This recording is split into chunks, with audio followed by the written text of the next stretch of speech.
नमस्कार मंडळी, शुभ सकाळ. सकाळचे 7 वाजलेले होते. आपल्या दिवसाला मस्त सुरुवात झालेली होती मित्रांनो. आणि घराच्या पाठीमागे कामगार आपले गेलेले बघितलं तर तिथं काय करतायत बघायला म्हणून मी पण गेलो. आणि तिथं पडवलची भाजी मस्त आलेली बघा मित्रांनो. त्यांनीच लावलेली होती. आमचे कामगार काय ना काय ते लावत असतात पाठीमागे भाज्या बिज्या. आणि आज 26 जानेवारी होती आणि त्याच्यामुळे आपल्या भाच्यांना पण शाळेमध्ये स्कूलमध्ये लवकर सोडायचं होतं. मग आमच्या बरोबरच त्या पण निघाल्या आणि त्यांना सोडलो आणि कामावरती आलो इथं. आणि इथं आलो आपण लक्ष्मीदास कॅशू मध्ये. पडते काकांची काजू फॅक्टरी आहे इथं, आपले गौरूदादा आणि हर्षूदादांची. आणि तिथं थोडं टचअपचं काम होतं मित्रांनो. इथं घर आहे त्यांचं एक बांधलेलं, मग तिथं टचअपचं काम थोडं होतं आणि ते करायचं होतं. हे बघा बाथरूम मधलं.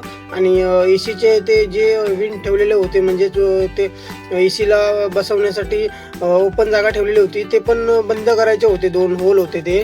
आणि हे पण बाथरूम मधले पण करायचं होतं, कारण की त्यांना नवीन रिनोव्हेशनचं काम चालू केले त्यांनी. इथं येऊन म्हणजे केअरटेकर राहील, नंतर कामगार त्यांचे कोण पण इथं राहणार आहेत, त्याच्यासाठी हे काम चालू आहे. आणि त्याच्यानंतर येऊन बघितलं इथं भट्टीकडे आलो मी. आणि ती भट्टी म्हणजे मित्रांनो काजू आपण कसे चुलीवर भाजतो त्या प्रकारची भट्टी होती ती. आणि चुलीवर भाजल्याची टेस्ट, त्या भट्टीतून जे काजू भाजतात ते चुलीवर भाजल्यासारखी टेस्ट लागते काजूंची. त्याच्यानंतर आपलं काम पण प्लास्टरचं आपलं झालेलं होतं. इथं पण बाहेर पण आलो, खळ्यामध्ये पण थोडं मारायचं होतं. तिकडचं पाणी नारळाच्या बागेत घातलेलं, इकडे यायचं, त्याच्यामुळे इथं पण थोडं प्लास्टर करून घेतलं.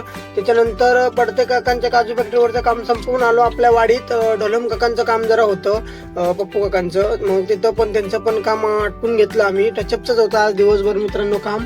आणि तिथं पण आलो, मस्त काम झालेलं होतं. त्याच्यानंतर मग बाजारात थोडं गेलो. त्याच्यानंतर मित्राच्या भावाचा बर्थडे होता, भावाचा मुलाचा बर्थडे होता मित्रांनो. आणि मग तिथं जायचं होतं आपल्याला. आणि बायकोनी मी निघालो. मग आपला अक्षय मित्र आहे, त्याच्या भावाच्या मुलाचा बर्थडे होता आज. मग तिथं गेलो आणि मस्त बर्थडे पण सेलिब्रेशन चालू होतं. आणि मस्त डेकोरेशन पण अक्षयने केलेलं होतं, एकच नंबर. आणि व्यवस्थित सगळा बर्थडे मस्त झाला मित्रांनो. त्याच्यानंतर मग बर्थडे सेलिब्रेशन झाल्यानंतर केक कटिंग वगैरे झालं. आणि त्याच्यानंतर मग त्यांनी स्पेशल सगळ्यांसाठी जेवण पण बनवलेलं होतं, बिर्याणी केलेली होती मित्रांनो. आणि आम्ही बिर्याणीचा पण मस्त आनंद घेतला. आणि बिर्याणी तर एकच नंबर झालेली. आणि मित्रांनो व्हिडिओ आवडला असेल तर नक्की लाईक करा, सबस्क्राईब करा. बाय मित्रांनो.